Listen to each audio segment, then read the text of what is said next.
All right, good evening, everyone. Today is Monday, April 28th, 2025. I've got 7 o'clock, so we will go ahead and call this meeting of the Committee of the Whole to order. First, with items from the Department of Economic Development, we have an ordinance authorizing the mayor to enter into a pre-annexation agreement. I see Mr. Green, good evening. Yes, well, thank you for having me, Mr. Weaver and members of council. It's good to see you all. You all have an ordinance authorizing the mayor, as Council Member Weaver said, to enter into a pre-annexation agreement with Jimmy Toney, Darlene Toney, and Trivium Development. Trivium Development is the development partners with the Tonys in this property. We have representatives from Trivium tonight, David Fisher and Tim Spencer are here. If you have any questions, they're happy to come up and discuss the project. The request before the pre-annexation agreement is for the properties that are at 4722 and 4736 East Johnstown Road. I'm sure you all know where the property is, but it's just south of the barn at Rocky Fork and where the roundabout is at Johnstown and Morris Road. The pre-annexation agreement states the intended uses of the project if this was to go through. The annexation was to go through, and the zoning was to go through Gahanna. The property would be a mix of commercial and multifamily. Again, if the annexation goes through, the developer, Trivium Development, would intend to pursue general commercial zoning with a limited overlay district after the annexation. General commercial zoning permits a variety of retail and office by right and residential by conditional use. I think it's important to note, and I'm sure you all know this, but the pre-annexation agreement does not give them, does not automatically have this property rezoned. It does not annex the property in. This really just is an instrument that says to the developers and says to the city that the intent here is to go through the annexation process. The intent is for the city to say we can provide services to the site if it were annexed into the city. And then once all that happens, the developer will come back through and we'll go through the zoning process and the planning process just as any other development would. So even though they have proposed commercial and multifamily on the property, certainly their plan that you all have seen, that's subject to market conditions. That could change. Any of those things could change. So really this is just this is just kind of setting the stage for, okay, we've talked about the development. We understand what they want to do. They need to go through the annexation process, and then they're going to come back to us for zoning. The annexation process, I think, as you all are aware, it's a lengthy process. They have to apply through to the Franklin County Board of Commissioners for annexation. They have to get a service agreement from the city before that all happens. Once the county commissioners approve it, there's a 60-day wait period, and then it comes back to the city to approve that annexation and allow it to go in. So with that, I will open it up to any of your questions for me or for Mr. Fisher or Mr. Spencer. All right, thank you, Mr. Green. Is there any questions or comments from my colleagues? I have some. Mrs. McGregor. These may be premature, but I guess some concerns I have about it are it's so close to the Morse Road roundabout that I would ask that there would not be a traffic signal there, because that would kind of mess up the functioning of the roundabout, just the same way when the proposed Sheets development was proposed on Morse Road. That was one of the main complaints, was that it was going to interfere with the functioning of our multi-million-dollar roundabout. Sure. Because people can go right and go around the roundabout, and in effect, if they need to, make a left turn. Sure. Second, it's 8 acres. Are they going to leave the pond as big as it is? I don't know the answer to that question. Gentlemen? Yes, it's a wetland. Okay. Let's go to the microphone. You want to go up to the... Sure. Yeah, Thank you, Mr. Fisher. wetland, so to mitigate that, let's make sure that it's Okay now? Great. Hi, David Fisher. It's a wetland, so to mitigate that would be extremely expensive. If you look at the plan, which is the last page of the agreement, you'll see it's left as is. We are going to amenitize it, maybe put some walking trails around it and that sort of thing, so that it does have some beauty to it as opposed to its current state. Okay, and that's one thing I was concerned that it would be, just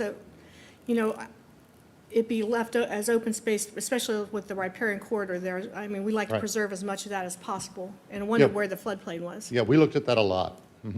So, and one thing that we've done in past years, is that you would dedicate that to the city, and then the city would maintain that. That takes that off your parkland, off your property, and you don't have to pay taxes on it. I don't know if we could Yep, do that. that's fine with us. But that would be- That's fine with us. I mean, we'd want it But to I be mean, that- included, that- we'd want it to be included on our open space discussion around that. calculation. For discussion. But that would be one way to, that we would be able to preserve the corridor as much as we did along the Big Walnut by doing things like that.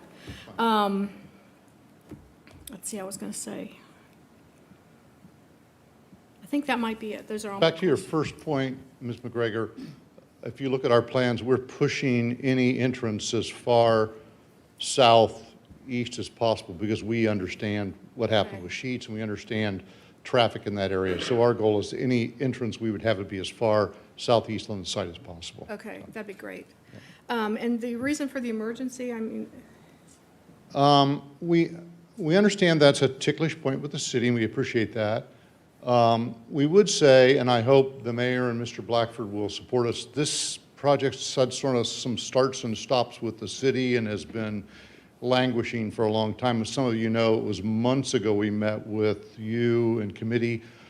A long time ago, it's probably 4 to 6 months ago. I will tell you, and I know that the closing of a purchase contract isn't a reason for an emergency, and that's not really the reason, but I will tell you, those of you who know Jim and Darlene Toney that run that little garden center there, they just want to, if you notice this spring, the flowers aren't out there like they usually are. They just want to kind of move on. And of course, this will not, nothing any of us do based upon what Mr. Green said about timing, and I agree with him, nothing we do will get them out of there during the summer.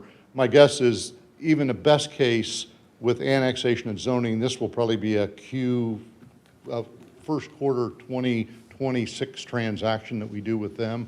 But we would appreciate some consideration about how long this languished with the city and where we are now with them. So we would ask that, if at all possible, to consider it as an emergency. Yeah, I think it's because of the annexation, how long that process takes, that's really I guess the only thing is emergency cuts off, if the citizens wanted to have a complaint about it, then they would not. understand. But and we're I not think- asking that for the annexation itself. Yeah, I mean, this is really just for the pre-annexation agreement. Okay. It's not for the annexation, it's not for the zoning. That would go through the Okay, normal thank you. processes, and there would not be emergency related to Not that. attorney or anything.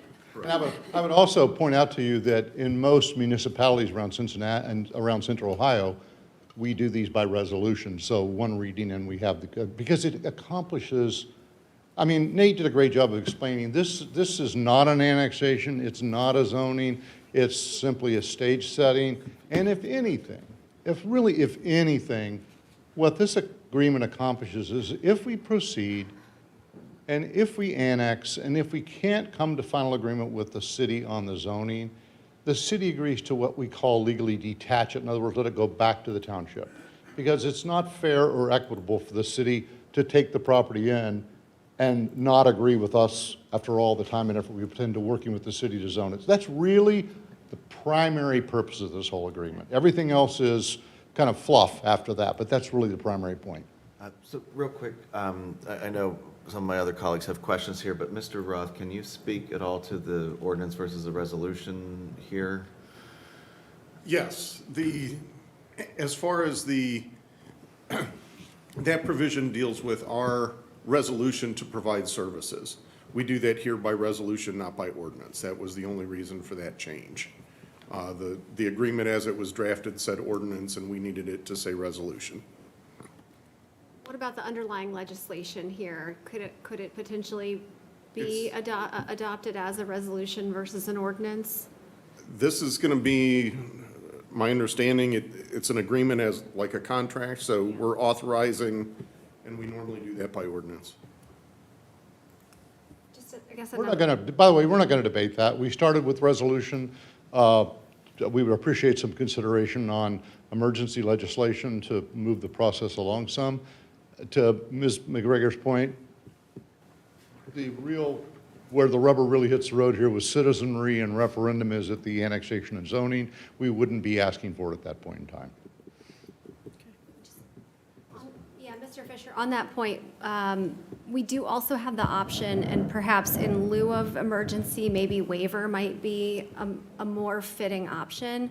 Waiver would waive the second reading and advance this by 2 weeks instead of that immediate effectiveness. So you'd just have one reading? We would be able to do it as one reading, waive second reading. Yeah, that would be fine. And still, once again, you know, your city attorney and I worked on this, and she felt strongly, and I know Mr. Roth said tonight that she wanted to do it by ordinance, so I'm not here to negotiate that with you. Sure. What I am here to ask you for, and I think that waiving the second reading would be great for us, so basically one council decision on the matter, and we have the 30-day referendum period on the ordinance would be fine. Or, excuse me, no, we'd have the emergency. So we'd be done after one reading. Well, I would suggest that maybe we don't do it by emergency because, to your point, I don't know that it's a health, safety, or welfare issue, Okay, but which is our standard for emergency.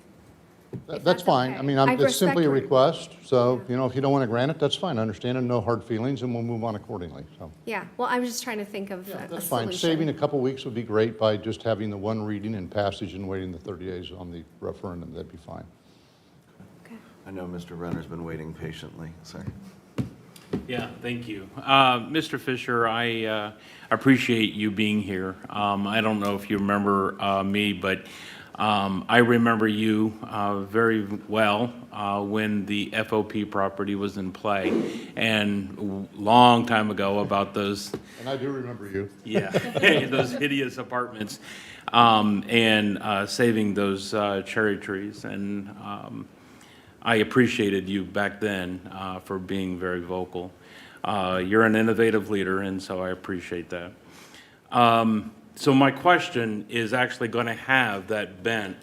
If you can actually speak at a very high level, some of the things that you might be thinking to protect the waters of the state, of the Rocky Fork and the pond and all that kind of stuff. I appreciate the land use policy. I appreciate that development that you want to see. But my question is really, what is it that you're thinking about handling stormwater drain off and protecting the waters of the state? Fine. Well, first of all, thank you for those comments from many years ago. I hope I demonstrated then, and I hope I demonstrate now to the city that as a resident, that I always do want what's best for the city, no matter who develops it. And so I'm sort of a prophet in his own land here, so to speak, but at the same time, I hope you realize and respect that that is my goal here. In terms of that pond, it was dug years ago by Mr. Tony's father. I think he regrets having ever dug it now because he realizes its impact on the value of its property and the development potential for the property. Nonetheless, we've studied it very much and have worked with our engineers to look at alternatives, and it will remain, and our stormwater management will, as you know, by law, comply with the state stormwater management standards into the creek and into that pond as well. So we don't anticipate any adverse effect from that. Let me ask my partner, Tim. Do you have anything to add to that, Tim? No, other than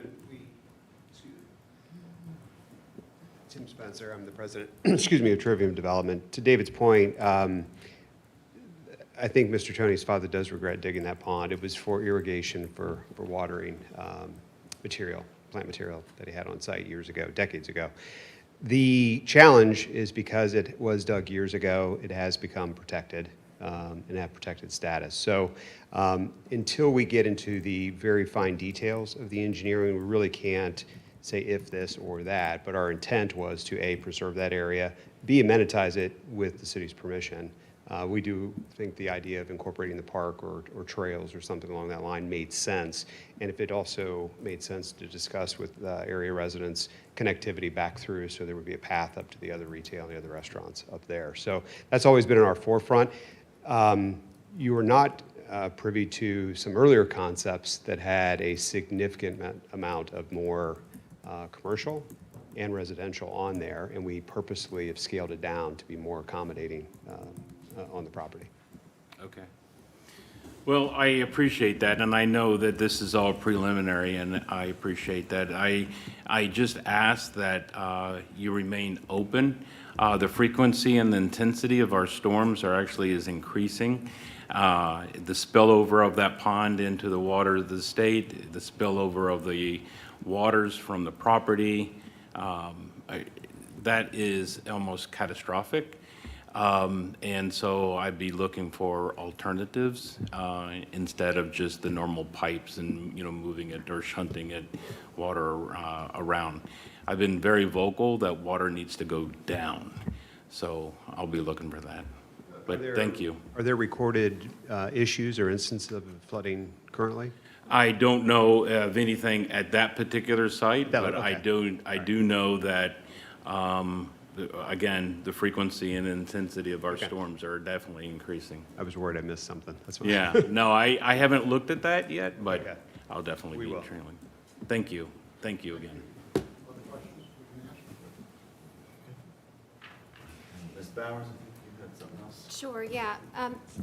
Mr. Green, I appreciated your comments that, that this is a pre-annexation agreement. Nothing that's being proposed here is binding necessarily. I did want to, I guess, convey my consideration that it's important to me that this is a mixed-use parcel and that we expect to be able to have jobs created at this site. And so that is something that is important to me, and I very much appreciate the work that you've put into this and identifying commercial uses to help bring some jobs to the community with this proposed annexation. Okay. Thank you. And we agree. We think it's an excellent site for that, Ms. Bowers. We think, given its proximity to those intersections and the people in that area, that some additional services can definitely be supported in that area. So that's our plan. Thank you. So Ms. Jones? Yeah, so this is just a clarifying question, and probably should have asked it a while ago, but am I right in understanding that the annexation has to happen to be able to go through the zoning? That's The correct. normal zoning process? That's correct. And without, Can I clarify that? I'm Yeah. sorry. What we'd like to do, Nate, is I'd like to proceed for the zoning as the annexation is pending. Is that possible in the city? I think we'll have to talk about that, David. Okay. Okay. Yeah, there are two paths we could take. Nate, if I could, Director Blackburn is also back there. It's a whole city approach this evening. So, yes, absolutely. Those may run concurrently. I know the applicant, if things go well tonight, I believe that's their goal is to have those go concurrently. So it'd really be one discussion sort of on the project with a couple of votes and annexation and rezoning before city council. So those can run concurrently. But we still have to do annexation. Yep, annexation has to be voted on and approved first. But the goal would be to have it at the exact same council meeting. Yep. Thank you, Director. that's what I needed, thank you. Mr. Schnetzer? Thank you, Mr. Vice President. Appreciate Trivium's interest in annexing to the city of Gahanna. Don't really have any questions for the applicant, but just wanted to do my due diligence and ask the question of the administration. We've had a couple of these come forward since I've been on council, but not a ton, so I guess I'll ask the question of whether or not there's anything in here that gives the administration pause, or is this pretty much standard boilerplate stuff? This is the pre-annexation agreement before you tonight is fairly standard. The only clause that gave me a little cause for concern, which we worked through, was the provision around our ability to provide services. So obviously, until we know what they want to build, things like sanitary and water connection we need to do some further evaluation on that, but that will be part of the vetting process that's already been discussed for tonight. So the language in there has been worded to address that way and give us some leeway in there. But again, that'll be something that will be vetted as we go through the process. Thank you. That's all. Thank you, Mr. Schnetzer. Ms. Padova? Yeah, I don't think I have any questions for you this evening, but I just, I do appreciate the time and consideration that you guys have spent on this and trying to, reduce the footprint a little bit and make it fit into our community better than maybe what the original larger design was. And with the barn and High Bank and everything there, Creekside obviously has a special place in my heart, but this could definitely be a happening little corner. So I think that this could be a really good situation for kind of that side of town. I know in one of the strategic planning sessions, somebody asked, like, do folks in Harrison Pond feel the same, like, because they're a little bit farther from, like, the Creekside and downtown, do they feel as connected? And so I feel like this would also give people more on that side of town a nice place to go that would still be in Gahanna, and hopefully they would choose then Gahanna rather than maybe going to New Albany or somewhere else. So thank you. And I would just say thank you to you all for coming forward this evening and for the amount of effort that's being expended on your behalf, particularly as it relates to the city's process and trying to plan ahead. I appreciated the meeting several months ago, an executive session with us. So thank you very much for your efforts. As the ward representative for the Harrison Pond area, curious what outreach efforts or engagement might be planned with the residents in the area, the surrounding properties, to potentially address or mitigate any concerns that they may have with the project. We haven't done any yet. We certainly will if you think that's important during this period of 4 to 6 months. We're going through the annexation process. We're happy to do that. Thank you. And I think, by the way, I think the connectivity issues that Ms. Padova mentioned earlier, we could also explore with them as well. So I would echo those. I think that would be a wonderful opportunity. So thank you. Anything further on this item for this evening? Yeah. So to recap, I think the request is to strike emergency and add waiver. Is it the will of council for that? Okay.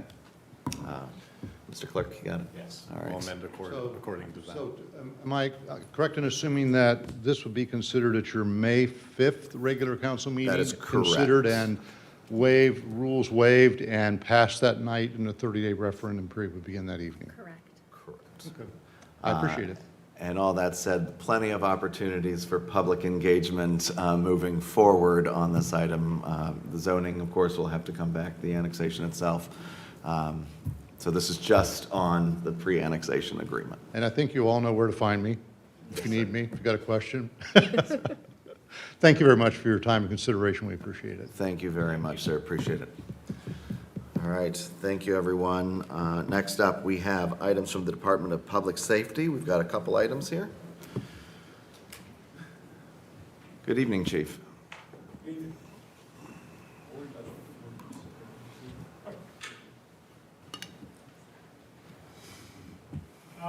We have 2 action items for you. The first one is the 2025-2026 school year school resource officer agreement with the Gahanna Jefferson Public Schools. Almost identical contract language to the contract that we're working under for this year. Again, just as a recap, this contract covers the 2 SROs that are anchored at Gahanna Lincoln High School, providing for 50% of the costs related to one, 75% of the costs related to the second.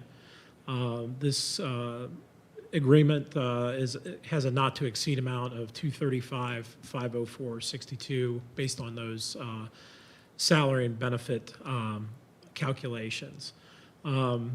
Just a quick update to my report. I believe this will go forward to the school board on May 17th.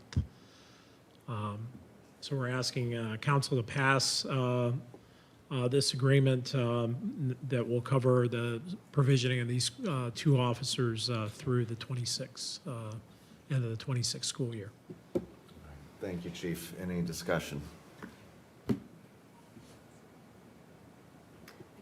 Ms. Bowers. Sure, yeah, thank you. Is there any expectation or indication that the ask from the district might increase in future years in terms of our share? In terms of Cost share. additional officers, or in terms of additional cost share, or essentially reducing cost share of the two that are anchored? My question is focused on the cost share. No discussions on changing the parameters of the two that are anchored at the high school. All right, thank you. Any other questions or discussion?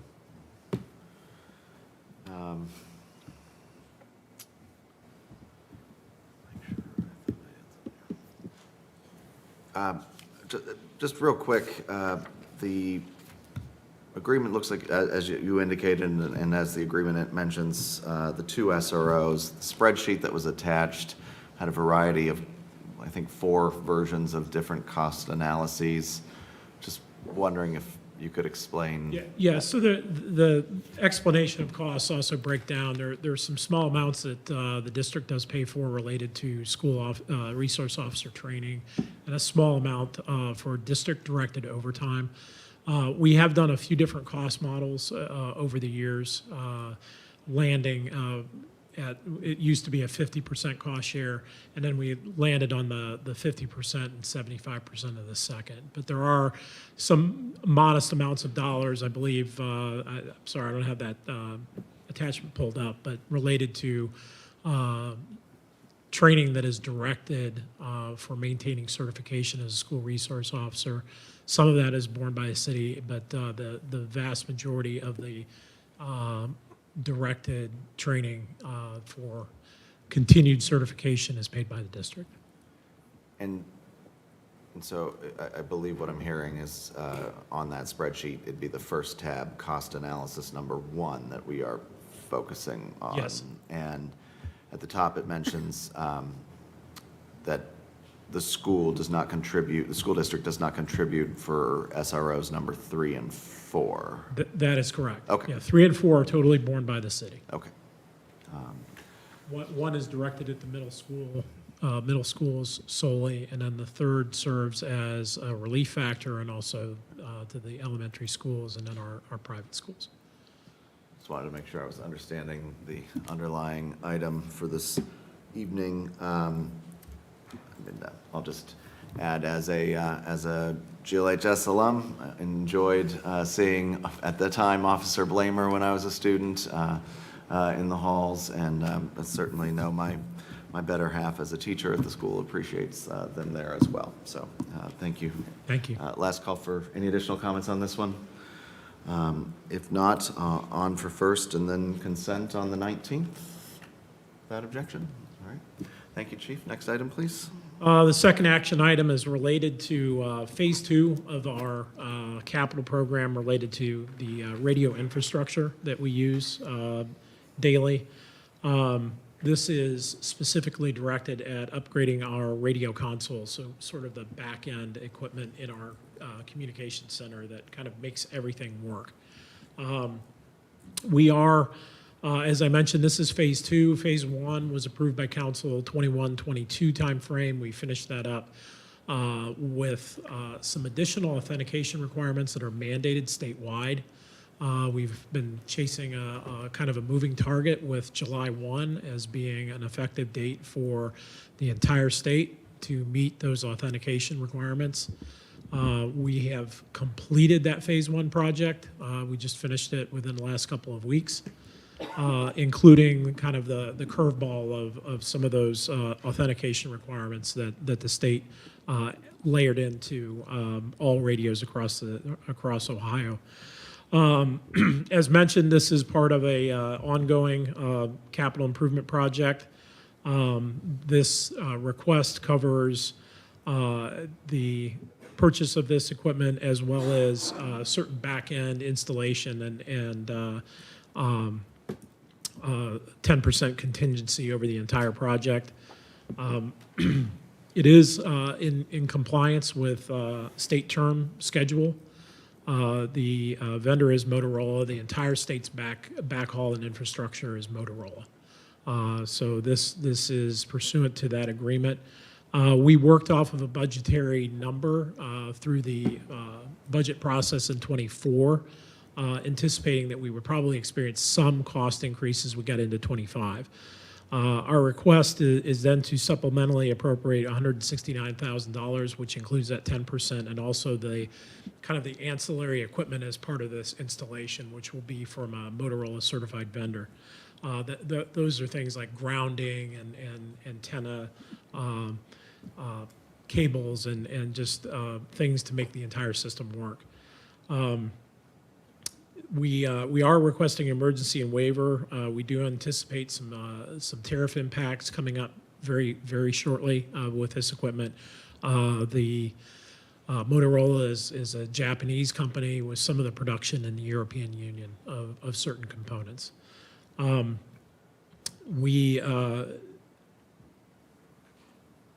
As I mentioned, this is part of an overall infrastructure improvement and a life cycle management program. We're on run about 7 years on many of our radio components and the various phases of that project on a 7-year life cycle. All right, thank you, Chief. Any discussion? All right, Ms. Bowers. Chief, this might convey a misunderstanding of, or my misunderstanding of the MEC Center, but is there any of this equipment shared at the MEC Center? Certain components are shared and will continue to be shared of our overall, and not just radio infrastructure, but 911 and some other data connectivity will continue to be shared. Will there be any cost sharing or contribution from our contributors or our partners at the MEC? In this particular case, no, but across in certain things like 911 and some other infrastructure, there is a cost share. Is there a reason why there wouldn't be a cost share with this? Well, some of that has to do with compatibility and kind of where MEC is in their upgrades of equipment, and we're trying to, we're on different life cycle management schedules. However, what I would say is because we are all on a interoperable radio system, should MEC go down, should their radio backbone cease to function, everything is compatible. We have all of their talk groups, all of their communications channels in this equipment. So they could set up and run seamlessly from our equipment. Okay. Thank you. Anything else on this item? Seeing none, with waiver and emergency requested on this, we'll put this on for the 5th.